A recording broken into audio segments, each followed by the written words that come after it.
I'm Jay Ramey of RoCo Radio here with Coach Koury Gibson of the Moorhead Girls Basketball Panthers. Coach, how you doing? I'm good. Good to hear. So, what is your roster looking like this year compared to last year? Got just a couple of players leaving. Who are those? So the players that left me that were big parts of our lineup were probably Anahi Morales and Victoria Williams that really added rebounds, added points, Denaja Thomas.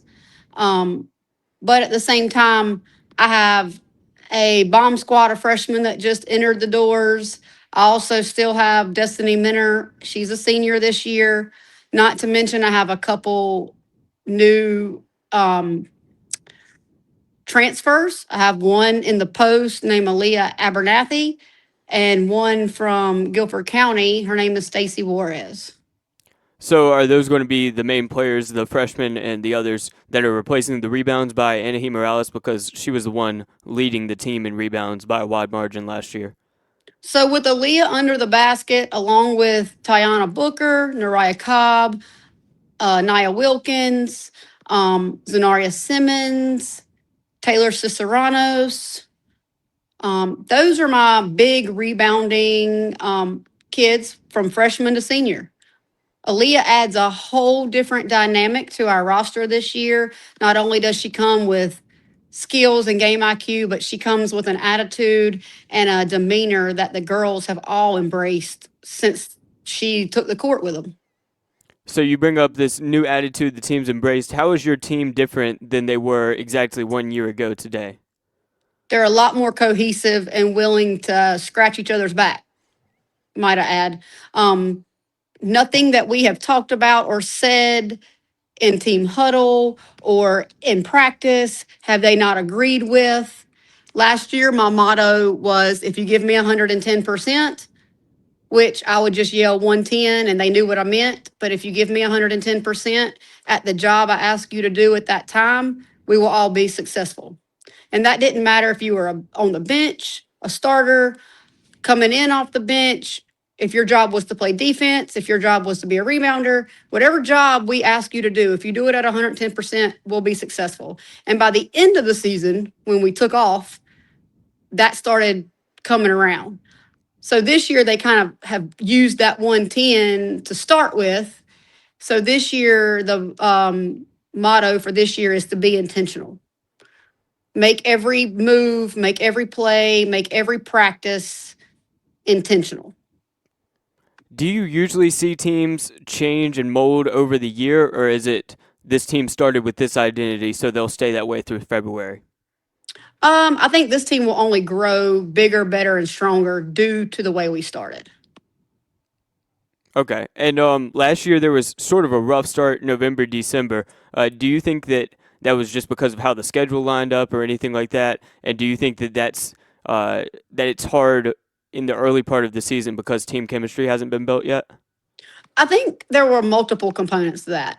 I think there were some new faces amongst players. Denaja Thomas had transferred back to the Moorhead. So some people knew her, some people didn't. You had some freshmen come in that people weren't expecting to see with big personalities.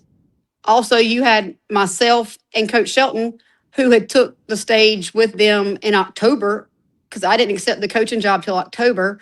So we were all new to each other in a sense, whether it was a coaching point, a player point, a team point, whatever it was, we all had to learn each other pretty quickly in order to be a cohesive team. And that took way more time last year than this year alone, because a lot of us are coming back already cohesive, already trusting the process. And the new freshmen I had a couple years ago at Holmes already knew what to expect out of me. So they have just kind of fallen into place as well. How hard is it to take over a team for the first year as opposed to the second year? It's relationship building. These kids have to trust you. You have to trust the kids. And the relationships that you build, sometimes certain players, your coaching style may not be the way they learn the easiest. So, once the player and the coach learn each other and can be more cohesive, teams will join together and they will be stronger because of it. And I think this year alone is a testament to that with the kids I had last year that are coming back, as well as the kids that I had a previous relationship with from middle school sports that are falling into place as freshmen. Do you think that the team players feel that same optimism about the start of the season that you do? Yes. We've had multiple conversations. They are so excited to play Friday night. They cannot wait. How important do you think game one is for the rest of the season? I think game one sets the tone. If we come out and execute and do the things that they know they can, I think that gives them a sense of confidence that they know they can do it against anybody. It's a matter of execution for them. Last year, we struggled just executing the simplest pass, getting the shot off at times.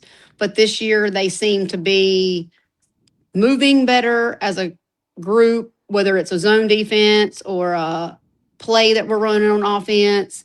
They seem to be a lot more intentional with their passes, stronger, better dribblers. You can tell certain ones of them have put in some work over the summer as well that really have made a difference in their skill level. Who would you say would be, if you had to guess, the most improved? Obviously, there hasn't been a game played yet, but who do you expect has been the most improved from this year since February? Probably Asia Martin. She's a sophomore this year. You can really see we honed in last year a lot on her ball handling skills. When she came to us, she was, I say fragile in the sense of you never knew quite what to expect. She had a bad habit of wanting to touch the ball with her non-dribbling hand just as a support system. And so that would be a double dribble, or not wanting to use her left hand because she wasn't comfortable with it. This year, she's coming through the zone bigger, faster, stronger, but she's also using both hands, way more control in her ball handling skills and even her shooting ability. She's really, really took the time to use practice at AAU and practice for us to get better each day. Who are some other ball handlers do you expect to be supporting Destiny Mentor? Tasia would be one. Stacy Juarez would be one. Madeline Wade.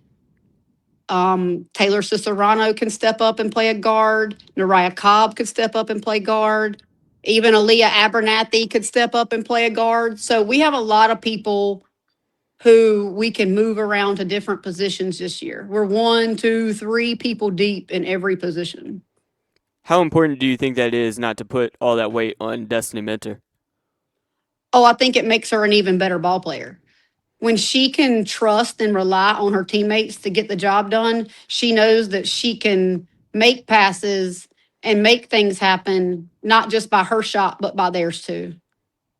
And what do you expect to see from Mentor this year that we might see that's different from last year? And what are some of the things that you're wanting her to carry over?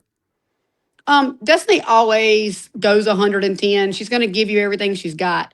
But this year, we've talked about more court control and the ability to use your teammates, not putting everything on her shoulders. She doesn't have to score 30 or 40 points for us to win. She's on the hunt of 1,000 points for her career.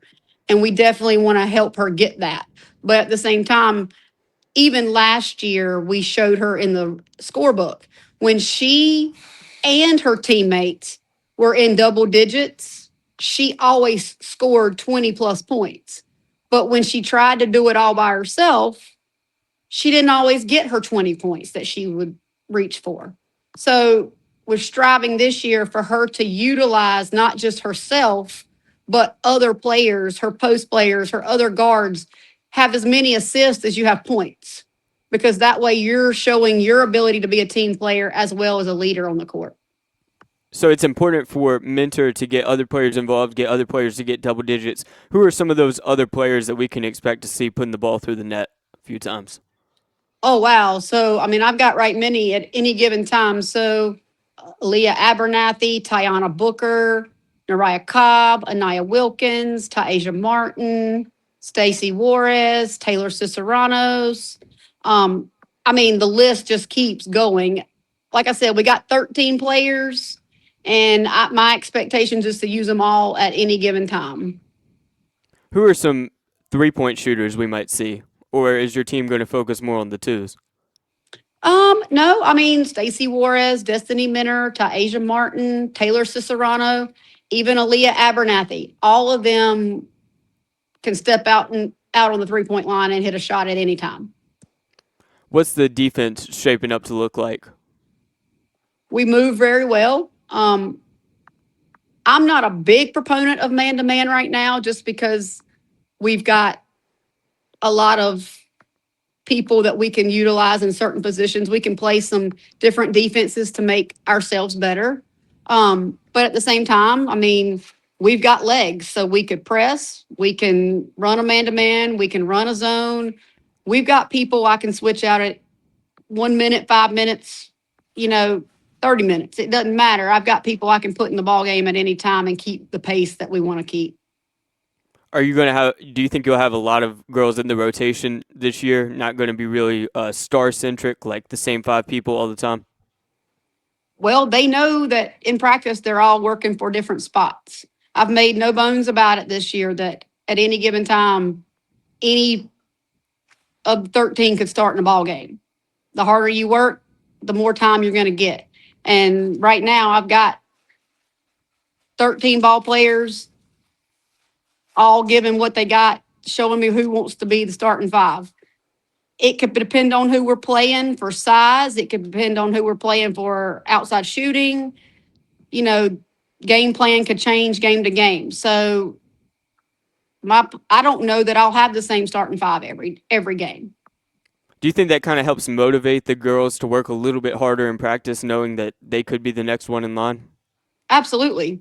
That's the whole idea. The harder you work, the more time you get. If you're working hard this year, the year's only going to get better and longer. And then next year, we've got we're very young. We're only losing 4 seniors this year, but at the same time, 4 big seniors, but I had 5 big freshmen come behind them. So with that being said, we've got a lot of depth that over the next couple of years could be really good for us. And lastly, Coach, if there was one specific thing, you've pinpointed a bunch of different areas that these Moorhead girls are going to succeed at. If there was one thing that you could guarantee that they would succeed at that you think would lead to a good season, what would that be? I'll be honest, last year we struggled a lot with execution. So even getting the ball to half court with some teams was very tough for us. So I feel like this year with the players we have and the places we have, getting across half court and making shots will not be a challenge. We will get across half court and we will get shots off. Now the challenge becomes how many shots do we get off and how many points do we score?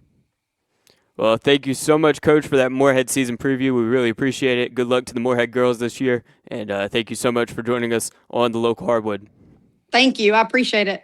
Yes, ma'am.